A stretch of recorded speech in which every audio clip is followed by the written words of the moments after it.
ke ini nih Pak, yang tadi banyak yang bilang kalau misalnya nih kita itu public figure, jadi tuntutannya jadi lebih berat. Pengalaman Bapak sendiri mungkin boleh diceritain ulang lagi Pak? Ya, jadi menurut saya, sepanjang sepengetahuan saya dan yang saya alamin, menuntut seseorang yang menduduki jabatan penguasa sering dilakukan penuntutan yang lebih tinggi daripada lazimnya. Bila penguasa tersebut sudah hilang kekuasaannya.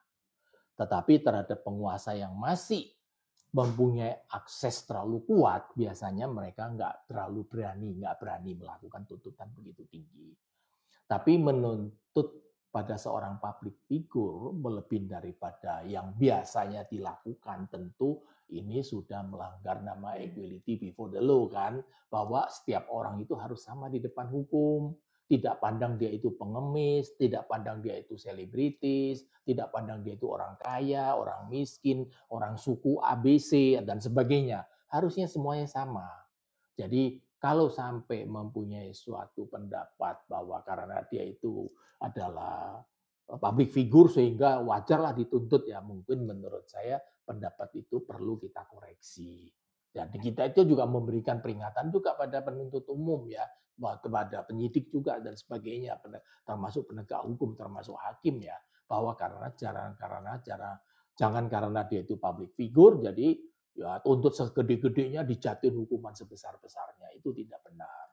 Ya memang saya ingatkan pada semua pemirsa ya, bahwa hakim memang mempunyai wewenang ultra petita ya. Jadi dia bisa melakukan suatu putusan melebihi daripada tuntutan jaksa. Namun tetap di batas koridor maksimum dari pasal tersebut itu berapa. Misalkan maksimum pasal itu 20 tahun, dia tidak mungkin bisa nuntut menjadi seumur hidup ya. Atau pasal itu tuntutannya maksimum 12 tahun, dia mau tuntut lebih 15 tahun ya, jatuhin hukuman 15 tahun, itu tidak benar. Nah, itu yang kita jelaskan, hakim mempunyai wewenang untuk menjatuhin putusan melebihi daripada tuntutan itu sebagaimana ultra petita daripada Undang-Undang Pokok Kehakiman. Hakim memang punya wewenang. Namun dalam hal ini ya saya mengharapkan ya kalau memang betul ya fakta sidang mengungkapkan bahwa dia terbukti dijatuhin hukuman maksimal, yaitu saya sih sangat mendukung ya. Tapi kalau fakta hukumnya tidak terbukti kemudian mencari gara-gara, kemudian yang bersangkutan dibebaskan seperti terjadi yang kasus yang di Surabaya, seorang putra daripada anggota DPR terang-terangan melindas seorang mati, kemudian dia katanya bukanlah karena dia ini karena apa namanya God lah segalanya, itu kan sudah kebangetan ya. Itu bukan dalam hal ini menggunakan kekuasaan, tapi kan sudah masuk pada pemerasan ya, menerima suap kemudian membebaskan terdakwa waktu itu yang saya pernah dengarkan. Ya kira-kira begitulah pendapat saya. Oke, jadi sekali lagi teman-teman, apa ya, hukum itu sifatnya harus netral, jangan karena berbasis like and dislike tadi Pak ya. Betul. Jadi mau siapapun kamu, hukuman kamu tuh nggak berdiri di belakang bayangan kamu, gitulah istilahnya. Ya, yang jelas yang hari ini kalau nggak salah kan sudah diajukan pledoi oleh NM ya. Betul Pak. Tapi pemirsa harus tahu, sebagus-bagusnya pledoi yang dibuat oleh penasehat hukum, tidak ada jaminan bahwa pledoinya itu bisa mengesampingkan tuntutan jaksa. Nah, pertama, menunggu daripada majelis hakim bila mereka itu menggunakan pandangan pendapat objektif dalam hal penilaian tuntutan jaksa dan pledoi yang diajukan. Sehingga bisa menjatuhkan putusan yang betul-betul namanya demi keadilan berdasarkan ketuhanan yang Maha Esa. Jangan sampai dalam hal ini ternyata dia berat sebelah atau sudah ada titipan. Nah, itu yang kita takut, yang kita khawatir.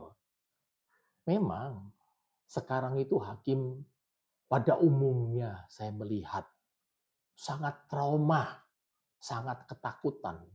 Contoh, dia memutuskan sesuatu, tahu-tahu dia punya borok dibuka, di OTT lah sama penguasa-penguasa yang ada.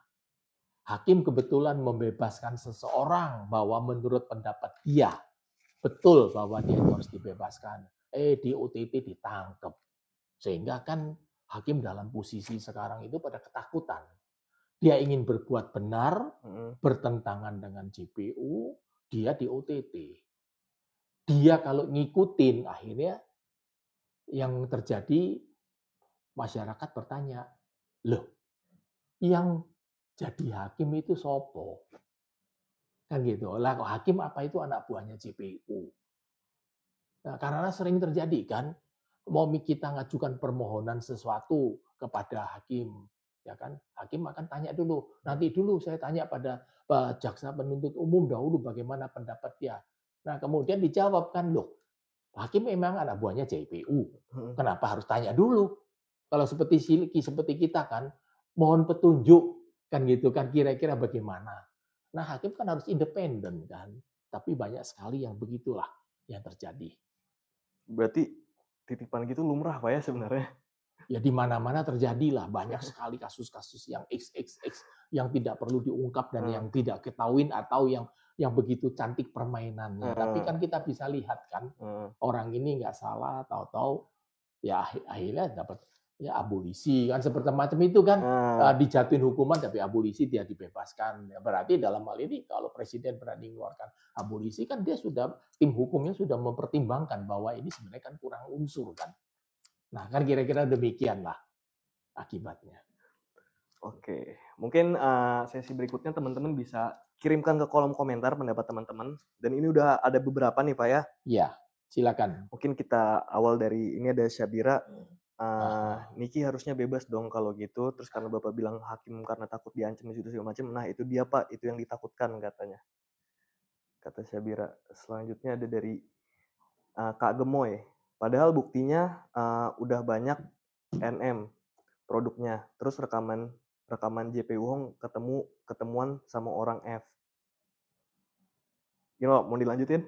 Nah, silakan aja. Jadi begini, kalau katanya bertemu dengan ini, tapi masih dalam istilahnya voice ya.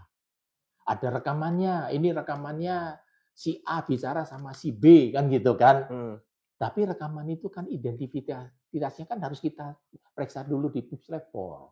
Seharusnya kalau memang NM mempunyai suatu rekaman yang diduga daripada faktor-faktor XXX yang mencurigakan, segera lapor kepada Barreskrim Polri untuk dilakukan namanya pemeriksaan sistem apakah voice-nya ini betul si A, si B, si C.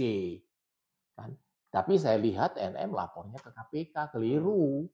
KPK tidak bisa menangani masalah bahwa voice-nya ini benar atau tidak. Mereka tidak punya puslapor. Yang punya puslapor yang diakui oleh undang-undang kan hanya Polri. Bahwa itu salah alamat itu menurut saya ya. Jadi sehingga kalau mengatakan bahwa dia ada bukti-bukti ini kan sepintas ya sepertinya itu benar. Tapi kan harus dibuktikan secara hukum.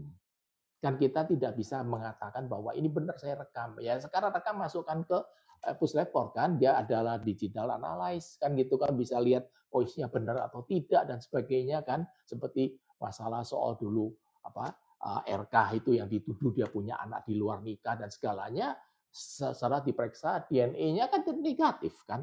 Tidak identik kan. Ya seperti begitulah.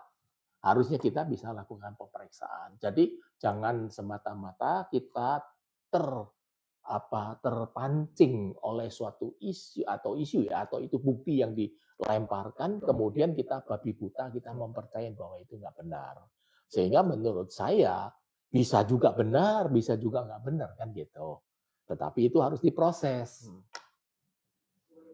Oke ini dari Kak Sihanin menarik nih Pak. Pelaku itu bisa dituntut balik nggak Kak katanya? Oh bisa 100% laporan palsu dia. Kena dia kalau memang dia itu ternyata nanti NB ini dinyatakan bebas ya. Mutlak itu bisa, 100% bisa. Oke, gitu ya Kak si _Hanin. Bisa mutlak. Oke. Oh katanya kata Kak Ror juga udah dinaikin di forensik. Oh iya, Di mana? Di forensik sama siapa? sama siapa nih? Boleh dilanjutin lagi? Dari Kak Forensik Ok. itu satu-satu yang Hmm. diakuin oleh hukum kan forensik daripada Puslapor Polri. Oh ya, Kalau pada tanya saksi ahli A, B, C, D itu bullshit lah, itu nggak usah didengerin. Nggak ada nilai hukumnya itu. Yang nilai hukumnya itu ya Puslapor Polri, titik itu aja. eh, Yang di depan hukum yang diakuin loh ya. oke, next dari Kak Okta nih Pak. Ya. Nikita Mirzani itu di ruang sidang aja menghimbau wartawan supaya tidak membeli produk dari pelaku katanya. Gimana tuh Pak? Kalau dia menghimbau kepada ini kan kemungkinan dia itu emosi, kan Emosi gitu ke bawah kan. lah ya. Ya, kalau menghimbau itu kan boleh-boleh saja, kan nggak ada larangan. Eh, Undang-undang kita tidak melarang. eh, Saya bilang sama Anda gitu kan, lu jangan minum Coca-Cola dong, kita boikot Coca-Cola. Apa saya melakukan tindak pidana? Ya tidak lah. Ya terserah lah, yang diomongin kalau mau ya situ bodoh, situ mau ikutin kan gitu kan. Jadi ya kalau dia menghimbau ya menurut saya sah-sah saja sih. Oke, next dari Kak siapa nih? Dari Kak Efrat Mulia. Kayaknya mantan ini nih Pak. Iya. Kata Kak Efrat tadi, mana ya, udah lewat lagi. Katanya apa kabar Pak? Nanya kabar dia. Oh, baik. Oke. Nih dari Kak Makcik, Q-nya 3 kali. Pak, minta maaf. Pak bertanya, kenapa diulang-ulang bahasnya setiap kali sesiapa di interview netizen? Nah, keputus. Oh, ini tadi karena kita ada, ini Kak, ada apa namanya? Masalah teknis, jadi kita harus restream. Ya mohon maaf karena Mohon maaf sekali kebetulan lagi ada teman-teman. gangguan teknis sehingga kita harus untuk setup ulang gitu. Jadi mohon maaf ya kalau tidak nyaman gitu. Bukan kita sengaja tapi kebetulan. Oke, dari Kak Syabira lagi nih. Yang jadi pelajaran bagi kami adalah Niki aja diginiin, gimana kami yang orang biasa. Nah, betul. Jadi kita harus mengambil suatu hikmahnya bahwa tiada seorang siapapun kebal di depan hukum.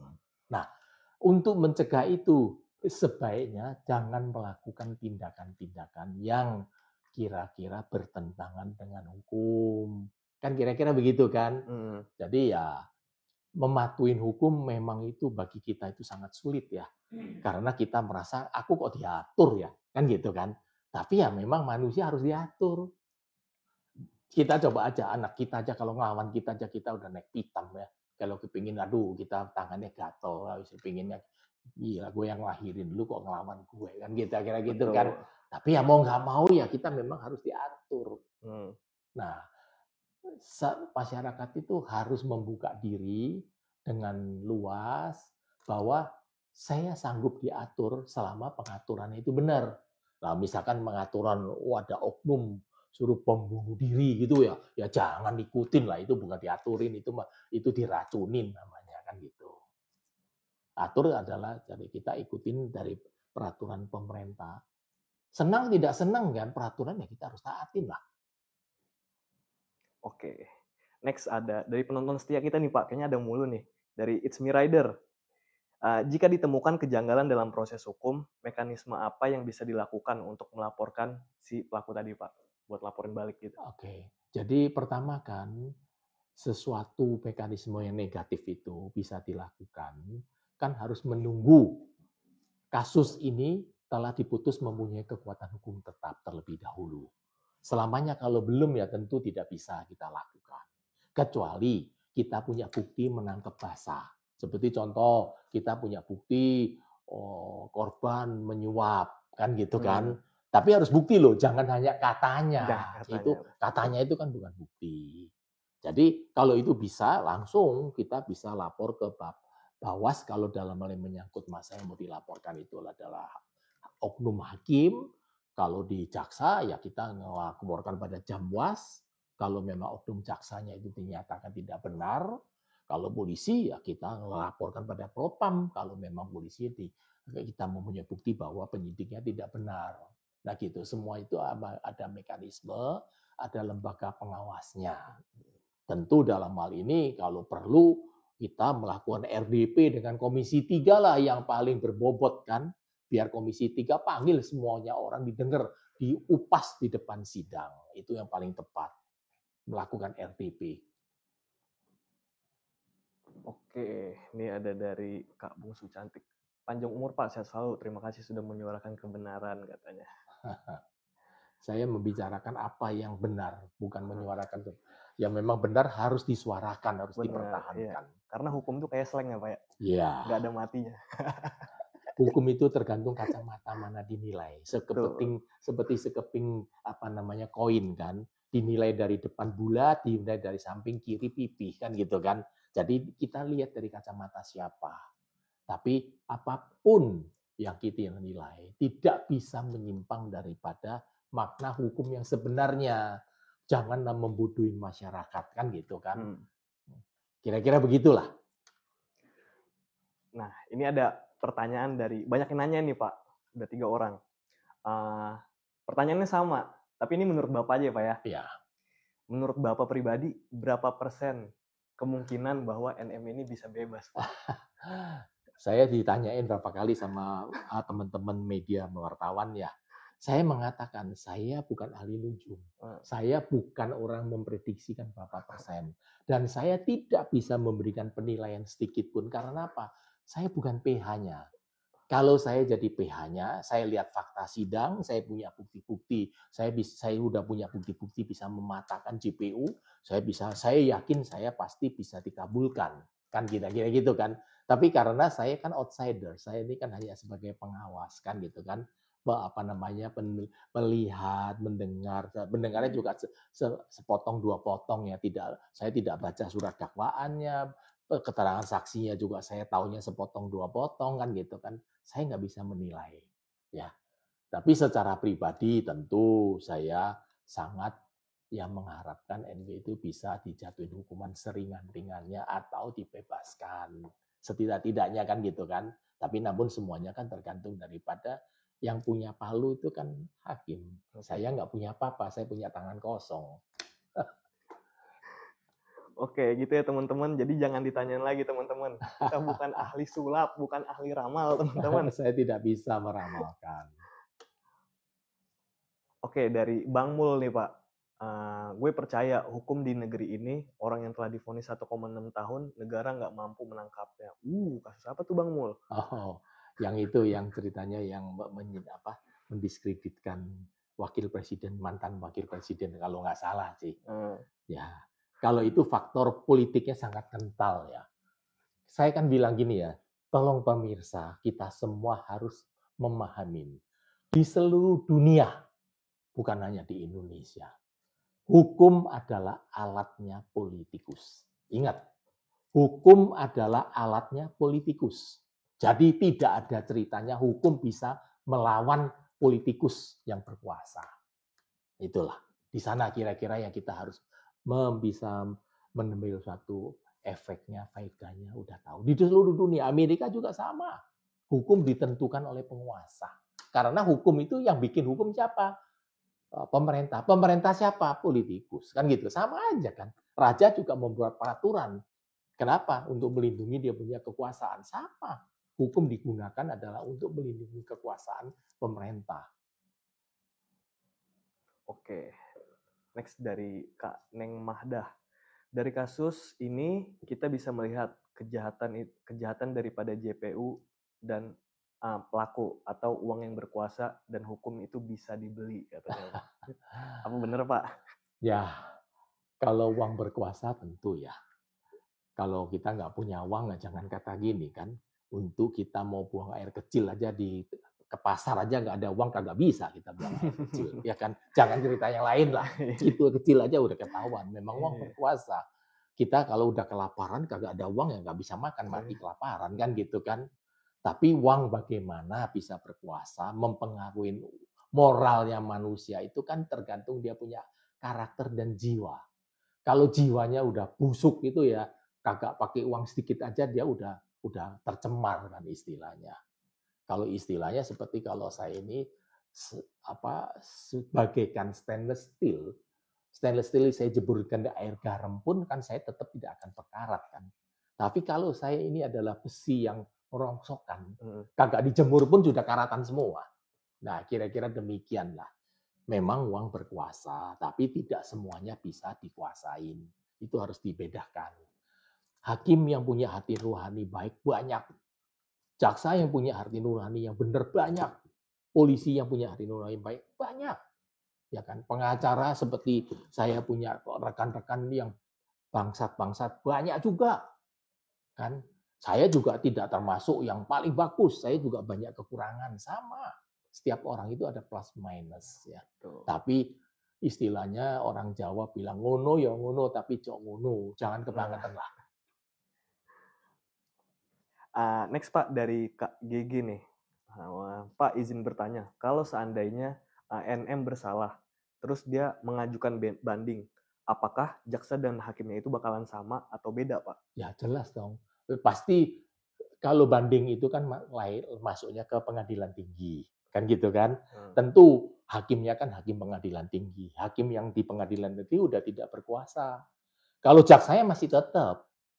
Kan jaksa punya kewajiban kalau NM-nya itu banding, ya jaksanya harus banding kan. Dia harus counter, dia punya memori banding. Kira-kira gitu. Tapi janganlah kita pesimis. Ini kan masih ada kesempatan kan. Bisa dari replik, dari duplik, dari kesimpulan, dan bagaimana majelis hakim ini punya hati nurani. Menerapkan hukum dengan fakta hukum yang sebenarnya. Jangan direkayasa.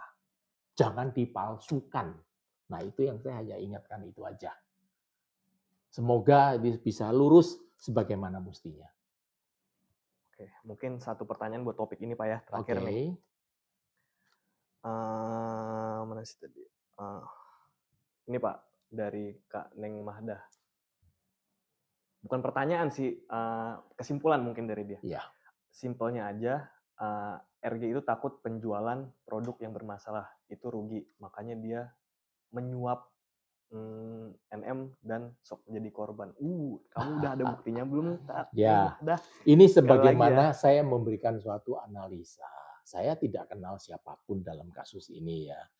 Jadi seandainya korban itu yakin dengan dia punya teknik dan produksi tidak ada cacatnya, tentu dia akan menantang. Oh, lu sih silakan kumpat. Nanti lu tidak bisa buktikan lu yang tuduhin, gua tuntut lu pencemaran nama baik. Tapi kalau sampai dia melakukan negosiasi, ya wajarlah pemirsa atau masyarakat itu tanda tanya. Barangmu ini sebenarnya benar nggak sih? Kok sampai lu mau begini-begini dan sebagainya. Nah, namun semuanya ini kan bisa diungkap dalam sidang. Oke, teman-teman mungkin udah 1 jam kita membahas topik ini, mungkin kita bisa pindah ke topik yang satu lagi. Oke, silakan. Yang waktu kita terbatas juga, ya. Iya, nggak kalah seru juga nih. Jadi ngomongin soal tanggung jawab dan integritas, kita sekarang geser ke topik yang lagi ramai juga di dunia hukum dan pemerintahan. Kasus ini datang dari salah satu tokoh besar di kabinet sebelumnya, yaitu mantan Mendikbudristek, yaitu NM juga kebetulan, Nadiem Makarim. Jadi beliau sempat mengajukan pra-peradilan terhadap Kejaksaan Agung terkait penetapan dirinya sebagai tersangka dalam kasus dugaan korupsi pengadaan Chromebook senilai hampir 2 triliun rupiah. Dan hasilnya pra-peradilan itu ditolak. Artinya penetapan tersangkanya dinyatakan sah secara hukum. Nah, ini menarik banget buat dibahas dari sisi akuntabilitas pejabat publik karena bisa jadi presiden penting untuk pejabat-pejabat lain ke depannya. Nah, mungkin Bapak ada yang santai dulu lah kita Pak, bahas dulu. Jadi begini ya, saya hanya sekedar mengikuti apa yang terjadi kepada beliau ya. Kebetulan NAM lah beliau itu. Jadi saya yakin ya, NAM itu kan beliau, dia sendiri background-nya kan orang top ya. Orang yang salah satu konglomerat muda yang sangat berpengaruh dalam dunia bisnis kehidupan rakyat pada umumnya. Jadi kalau mungkin ya nilai 2 triliun atau 1,98 triliun itu di mata uang masyarakat itu sangat besar, ya di saya juga luar biasa besarnya ya. Tidak mungkin saya punya uang segini banyak kan gitu kan. Tapi saya yakin bagi beliau uang 2T itu bagi beliau itu nggak besar. Karena perusahaan dia itu jauh dari itu. Yang saya tahu loh ya. Kita Saya nggak mohon sebut merek maaf nih. loh ya. Kan gitu. Sehingga pertama saya lihat NAM itu tidak punya motivasi ingin mencari keuntungan. Dia bilang gua aja berkelebihan, ngapain gua mesti ngambil cuma cicirek begini, nggak ada artinya. Namun jangan lupa, beliau duduk sebagai seorang kabinet ya, sebagai menteri. Meskipun dia melakukan suatu himbauan daripada presiden untuk melakukan pendidikan, mengsetarakan pendidikan di seluruh pelosok tanah Indonesia bisa dengan seperti di Jakarta. Sehingga pengadaan daripada laptop dan sebagainya. Nah, pengadaan laptop bagaimana kualitas dan sebagainya, saya nggak bisa ikut komentar ya. Saya terus terang saya tidak, saya taunya itu cuma Apple kan gitu kan, Asus gitu aja. Kalau yang merek-merek lain terus terang saya nggak terlalu tahu dan saya bukan ahli IT ya. Namun menurut saya seharusnya dalam hal ini bila ada kesalahan daripada teknis, kan tidak semata-mata mengatakan bahwa barang itu tidak berguna. Namun suatu hal yang aneh bin ajaib di NKRI ini, bila barangnya itu dinyatakan menyimpang daripada teknis pengadaan, seperti contoh kan, saya ini Apple Pro Max 16 kan gitu. Kemudian pengadaannya itu diwajibkan daripada Apple Pro Max 15. Saya masukkan Pro Max 16. Menurut pribadi saya, ini jauh lebih bagus, lebih modern, lebih advance, lebih dan segalanya, dan harganya ternyata saya bisa mendapat barang yang harganya di bawah, harganya sudah ditetapkan di lelang yang 15. Nah, begitu ini diproses, saya masuk penjara. Nilainya Pro Max yang 16 ini dianggap nol. Jadi kerugian negara sesuai dengan pada nilai proyek. Itu kan nggak masuk akal ya. Tapi ini terjadi di sini. Bila sesuatu barang pengadaannya itu menyimpang daripada spek yang diadakan, nilainya itu jadi nol. Padahal ini sangat tidak benar ya. Nah, kembalikan kepada posisi kasusnya pada NAM ini. Saya melihat, saya mendengar JPU menjawabkan, dia sudah ada 3 alat bukti, keterangan saksi ahli, dan kronologisnya jalan terjadinya peristiwa, kemudian keterangan dari terdakwa sendiri. Nah, tentu dalam hal ini berarti kan pihak penyidik, bukan JPU ya, posisi ini dia sebagai penyidik. Dia mempunyai lebih dari 2 alat bukti. Tentu sah menetapkan sebagai tersangka. Yang harus diketahui kan, seorang ditetapkan sebagai tersangka, nanti naik pangkat lagi jadi terdakwa. Kemudian kan tidak serta-merta pasti menjadi terpidana. Bisa saja dia dibebaskan. Sehingga dalam hal ini tidak perlulah terlalu kita menghebohkan masalah penetapan tersangka sah menurut hukum. Lah, sejak ditetapkan sebagai tersangka pun sudah sah menurut hukum. Tapi karena setelah diuji, ternyata tidak ada kesalahan yang dilakukan oleh penyidik. Hanya itu aja. Nah, pertimbangan majelis hakim menurut pribadi saya dan pengetahuan hukum saya itu agak aneh. Karena dalam hal ini pihak PH-nya daripada NAM ini kan mempertanyakan apakah isi daripada keterangan saksi ahli itu sudah diuji, sudah tahu nggak benar apa enggak. Terus hakim mengatakan hakim tunggal dalam pra peradilan tidak berwenang menilai isi dari saksi maupun bukti. Wah, itu keliru. Justru itu adanya pra peradilan supaya hakim itu betul-betul meneliti bukti-bukti yang disodorkan ini mempunyai nilai pembuktian yang sah atau tidak. Kalau mengatakan tidak berani menilai, berarti saya bikin aja saksi ahli A, B, C, D yang saya karang. Saya masukkan dalam berkas. Sah dong. Nah, itu udah nggak benar itu. Pertimbangan hakimnya sangat keliru di sini. Saya tidak sependapat dengan beliau. Itu sangat keliru. Justru hakim diberi wewenang untuk menguji. Bukan mengatakan saya tidak punya wewenang. Karena udah masuk pokok perkara. Bukan pokok perkara dong. Buktinya sekarang diuji benar apa enggak. Misalkan saksi ahli ngomongnya A, B, C, D, E, F, G. Sedangkan hukum itu melakukan D, E, F, G, M, A, K, L, M, N. Ya berarti kan salah dong. Berarti kan ini keterangan saksi ahlinya tidak benar. Kan harus begitu dong. Nah, tapi pada umumnya pejabat kita sekarang kan, contoh, penyidik menahan orang 20 hari memenangnya sesuai dengan undang-undang. Kemudian karena belum selesai minta perpanjangan penahanan ke jaksa penuntut umum. Dan jaksa penuntut biasanya langsung setuju.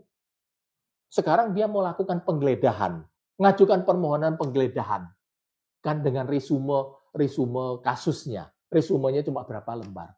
Begitu suratnya masuk ke pengadilan, yang saya lihat dengan mata kepala saya sendiri, itu kan udah, ya kan, panitera muda pidananya udah langsung ketik anak buahnya. Penetapan persetujuan atas permohonan untuk lakukan sita atau untuk penggeledahan.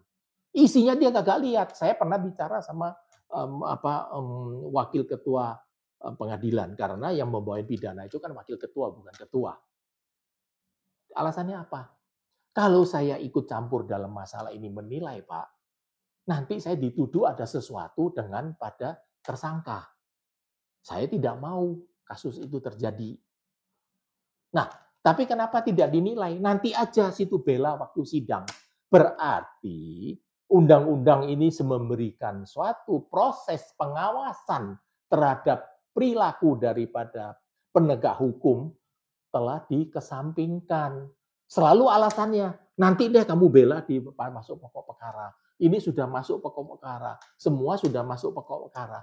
Lah kalau semua masuk pokok perkara, hapus aja lah pra-peradilan. Nggak perlu ada pra-peradilan. Nggak perlu ada pengawasan.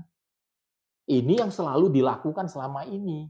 Jadi bukan hanya praper, termasuk penyitaan, penggeledahan, perpanjangan penahanan. Bahkan saya lihat sendiri banyak sekali kasus yang terjadi. Penetapan perpanjangan penahanan Mahkamah Agung. Mahkamah Agung memperpanjang 40 hari, 50 hari, 60 hari kalau nggak salah. Saya mohon maaf kalau itu saya salah. Dia langsung keluarkan 2 penetapan. Penetapan tertanggal misalkan sekarang 1 Januari sampai tanggal misalkan kalau 3 bulan ya, sampai tanggal 31 Maret. Dia bisa mengeluarkan penetapan ini 2 penetapan bersamaan. Yang satunya tanggal 1 April sampai tanggal 30 Juni. Lah 1 April kan belum terjadi, ini 1 Januari. Tapi suratnya udah diteken, udah dikeluarkan. Nah itu yang jadi bumerang daripada hukum Indonesia. Jadi pokoknya menurut Mahkamah Agung, saya perpanjang sekaligus 2 kali sampai dengan maksimalnya. Jadi dia tidak peduli bahwa apakah ini layak atau tidak layak untuk ditahan orang ini. Jadi dia bilang kalau saya meneliti ini kan sudah masuk pokok perkara. Nanti biar aja nanti kalau kasusnya udah dilimpahkan Mahkamah Agung. Kan itu nggak benar. Akhirnya semua orang cuci tangan. Disinilah kerancuan daripada penegakan hukumnya di Indonesia. Nah, di manalah pimpinan-pimpinannya ini tidak melakukan kewajiban untuk melakukan pengawasan. Sehingga rakyat yang jadi korban. Oke, jadi soalnya kalau kita lihat background-nya Pak Nadiem tadi Pak ya, nah, kita tarik lagi dari dulu beliau juga udah dikenal sebagai entrepreneur sukses, pendiri, itulah teman-teman tahu lah, orang yang hidupnya secara finansial udah beres, baik dari finansial dan reputasi. Jadi wajar aja kalau misalnya reaksi publik itu berpikir, ngapain coba orang kayak Pak Nadiem ini korupsi cuma 2 triliun gitu kan. Nah ini menarik banget Pak.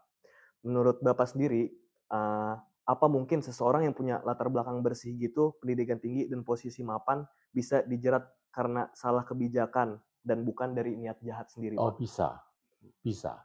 Karena ini kalau dijerat dengan pasal 2, pasal 3 ya tentu dalam hal ini kejahatan korporasi kan, menguntungkan orang lain kan. Hmm. Dalam hal ini kemungkinan anak buahnya beliau atau dalam hal ini kemungkinan via supplier yang dapat untung kan, dikasih order sekian, bayangin aja kalau dapat profit 10% aja udah berapa? 200 M loh. Ya kan? Dari 2T. Itu kan luar biasa, memberikan keuntungan. Ya sebagai pimpinan ya itulah risiko, dia harus tanggung jawab. Secara hukum ya menurut saya begitu. Berarti kalau bisa dibilang ini masuk akal Pak ya, kalangan publik itu merasa ini mispersepsi administratif, lebih ke mispersepsi administratif ketimbang dari perbuatan pidana itu sendiri Pak ya. Karena gini kan, kesalahan daripada admin itu bisa mengakibatkan timbulnya suatu hukuman pidana. Karena memang hukum kita menyatakan demikian. Siapa yang bertanggung jawab ya tentu pimpinan tertinggi yang bertanggung jawab kan. Meskipun dalam hal ini dia nggak ikut tender, dia nggak ikut menunjuk, dia hanya menjalankan kebijaksanaan pemerintah. Ya, tapi karena ini timbul suatu masalah, ya otomatis dong, ya kan dia harus bertanggung jawab, dia harus ikhlaslah diproses kan gitu. Nah sebenarnya dalam hal ini kalau menurut pribadi saya namanya NAM ini dia harus bisa membuktikan bahwa produk pengadaannya ini adalah layak dan tidak menyimpang, bisa digunakan. Kita tidak perlu berdebat masalah soal sah tidak, kenapa pimpinan yang tidak tahu menahu, tidak ada aliran uang, tidak ada apa. Kita nggak perlu itu karena itu semua formil kan. Kalau formil itu kan cukup dengan pada niat. Sudah ada yang diuntungkan kan, sudah ada kan itu kan. Ya pasti kena.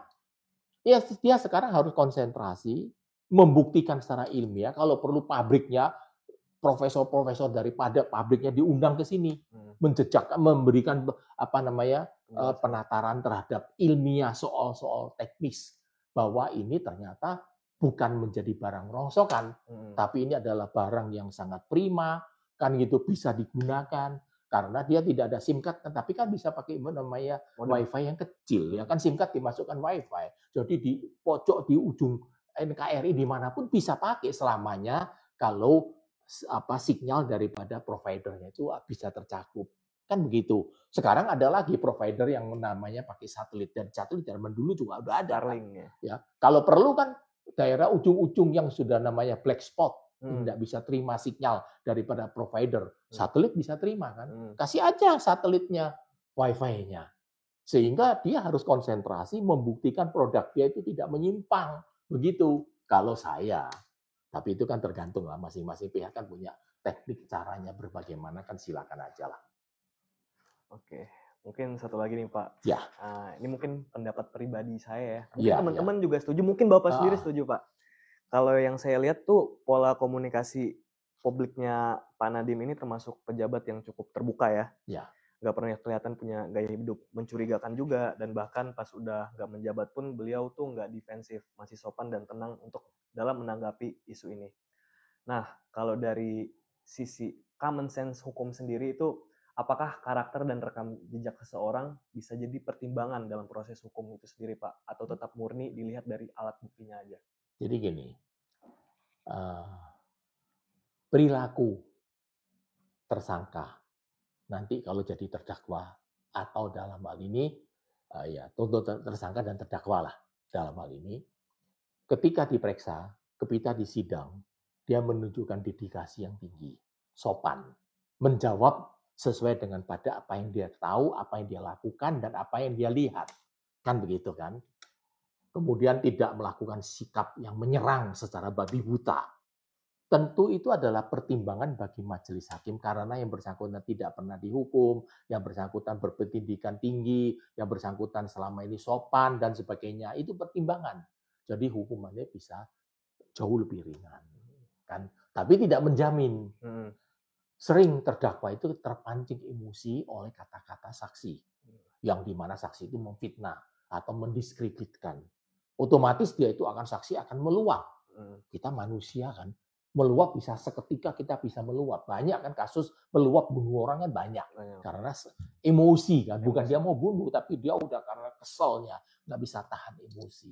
Jadi tentu kalau beliau dalam hal ini bisa menjaga integritasnya dengan sopan dan sesuai dengan pada semua serahkan kepada penasihat hukum yang dia percaya untuk melakukan pembelaan kan gitu kan.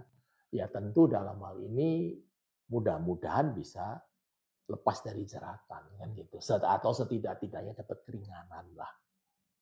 Memang background-nya itu akan dipertimbangkan kan sama majelis hakim. Loh, dia punya uang 100 triliun. Apa mungkin dia mau makan uang cuma misalkan 10% 200 miliar. 200 miliar kalau minta aja dia kasih kali. Kenapa dia harus makan kan uangnya gitu kan. Sehingga untuk kepentingan pribadi tidak ada. Kedua, ya yang melakukan keuntungan ini kan dealer. Dealer itu kan wajar dong dapat untung kan. Saya sebagai dealer daripada merek A, saya bisa menjual sekian, saya dapat sekian persen komisi saya.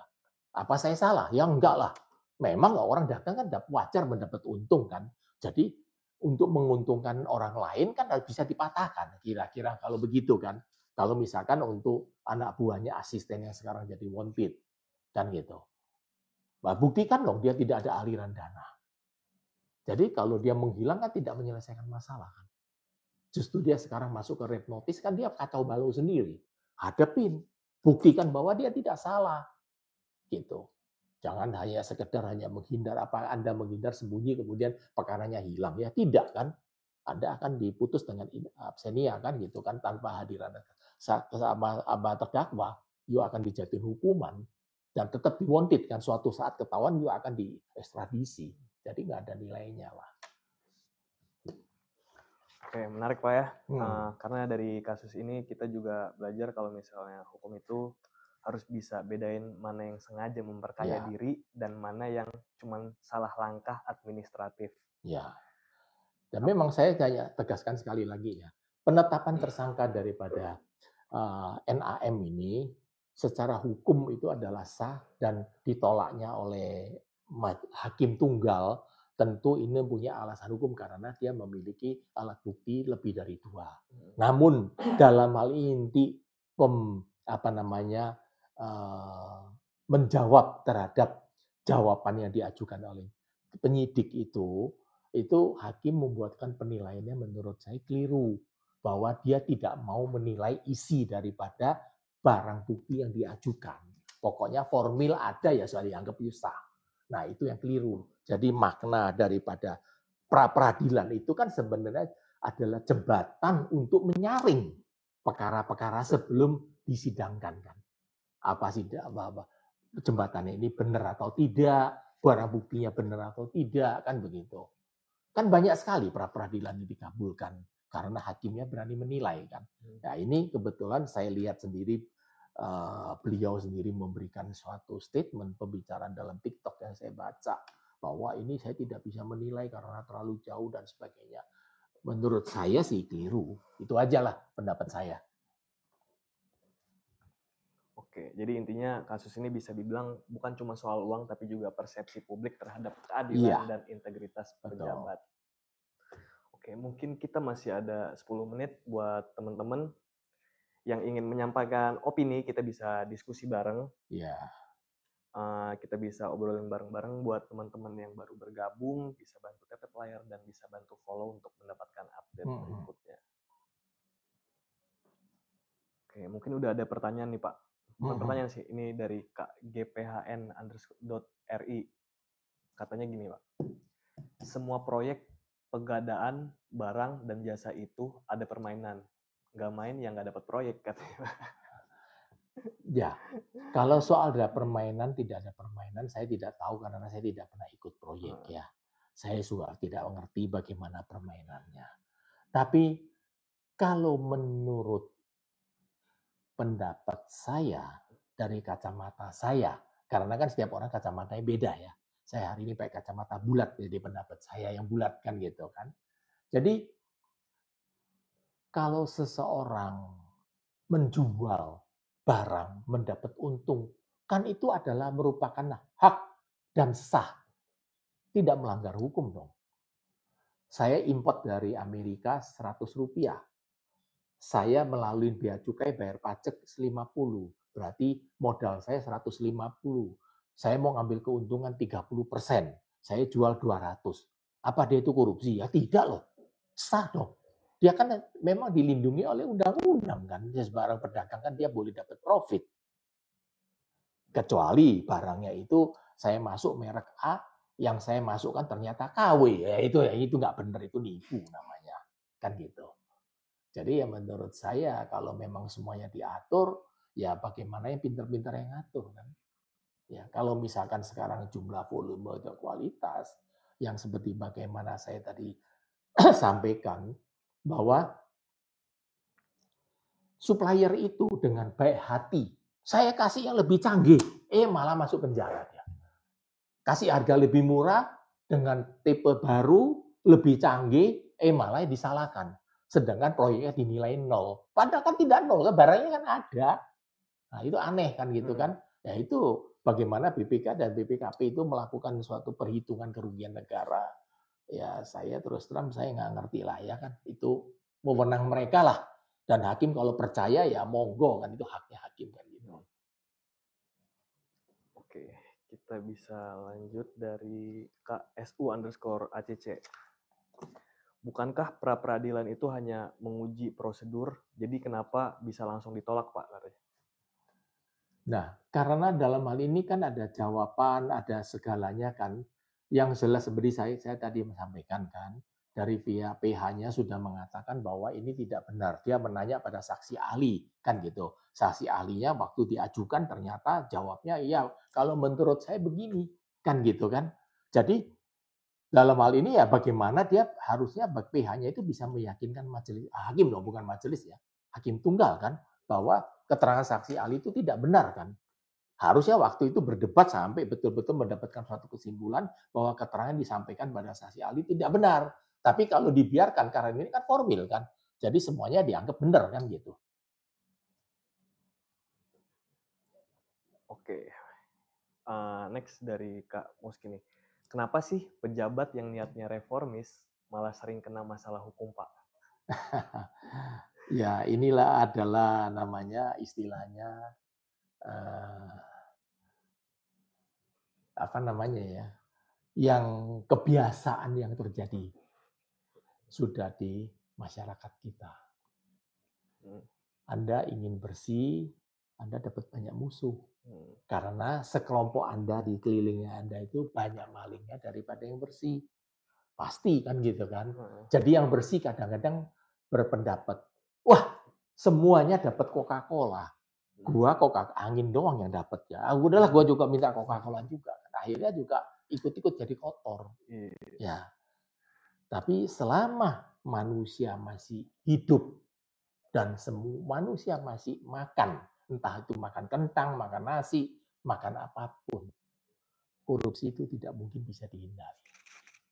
Itu udah pasti. Di Amerika, di Eropa juga korupsi banyak. Di Singapura juga banyak korupsi kok. Di Malaysia juga banyak kok. Di Timur Tengah juga seabrek-abrek korupsi.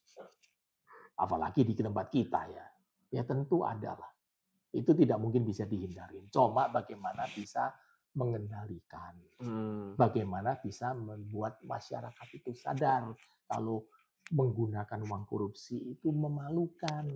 Kan sekarang kan enggak, malah bangga. Seperti contoh kan, pejabat A dan pejabat B. Istrinya anak Pak, itu sebelah itu udah pakai Mercy, kita masih pakai kijangnya butut loh, gimana dong, gini kan. Ya, karena apa? Dia tidak bisa ikhlas menerima bahwa bapaknya itu mampunya cuma kijang butut kan gitu kan, bandingnya sama sebelah. Akhirnya bapaknya didesek, istrinya desek-desek mau nggak mau. Ya udahlah mata gua gelap deh, gua korupsi. Nah, gitu. Nah kalau semuanya itu bisa merasakan, misalkan jadi anaknya, gua nggak mau naik mobil, gua nggak mau di rumah ini. Gua tahu ini rumahnya dari korupsi, ya kan? Gua lebih baik kos atau ikut nenek, gitu kan? Saya tidak mau kasih, saya tidak mau pakai uangnya. Lah kalau semua anak-anak itu bisa mengambil sikap tegas terhadap orang tuanya, ya tanpa memikirkan kenikmatan duniawinya dia, ya tentu korupsinya itu akan drop gratis loh. Bapaknya juga malu kan. Dia bilang, Pak, lu bapak korupsi ya malu ah. Arlojinya bapak ini kemarin lu beli dari mana? Mana mungkin gajinya bisa beli arloji ini. Contoh. Ini kan sekarang, Pak, beliin dong. Tetangga udah pakai ini nih. Gua masa arloji gua gak punya lagi misalkan. Ini yang mengakibatkan kita korupsi semakin korup. Karena apa? Masyarakat kita itu dengan bangga. Malah dia bilang karena dia bisa nikmatin apa duniawinya begitu gede kan dia bangga dari teman-temannya. Ya itu akan memicu daripada orang tuanya makin korupsi lah. Oke, mungkin pertanyaan terakhir sebelum penutupan Pak ya. Ya silakan. Segini aja nih.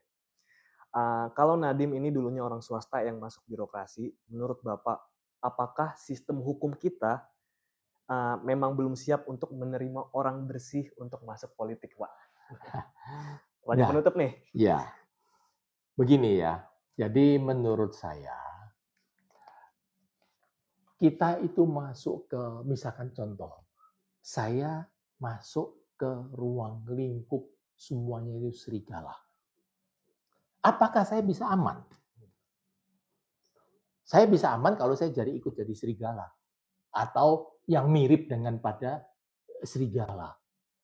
Saya kalau jadi kambing yang begitu suci, putih, begitu baik, begitu gendut, ya lama-lama ya kamu diterkam habis dong. Nah, swasta yang begitu mapan kemudian diminta menjadi pejabat publik, ya pertama-tama dia harus mempertimbangkan risikonya dia, bukan berarti dia itu bersih, tapi perbuatan anak buahnya, jadi dia harus bertanggung jawab. Apakah Anda siap? Kalau siap, ya jangan menyesal di kemudian hari, jangan teriak. Karena perbuatan anak buah yang bertanggung jawab tetap pimpinan. Itu loh, yang di sana aja pikirannya di sana. Sehingga ya menurut saya kalau dia bersiap-siap ya dia harus siap-siap menanggung risiko. Semacam ini bisa terulang lagi gitu. Oke? Oke Pak, mungkin ada satu kata-kata dari Dr. Yusuf kayak Al-Banjari MSI. Korupsi bukan sekedar omongan, tapi benar-benar suatu komitmen, konsistensi, dan langkah nyata. Betul, Pak? Betul sekali. Oke, terima kasih pemirsa. Hari ini sampai di sini ya. Sampai jumpa di kesempatan lain. Semoga kita semuanya sehat, dilindungi oleh Allah yang Maha Kuasa. Oke. Jadi semoga setelah menonton ini, teman-teman kita semua bisa lebih dewasa dan melihat hukum. Lebih baik, bijak, dan menilai keadaan. Sampai jumpa di episode berikutnya. Thank you for watching and see you next time. Bye-bye. Udah.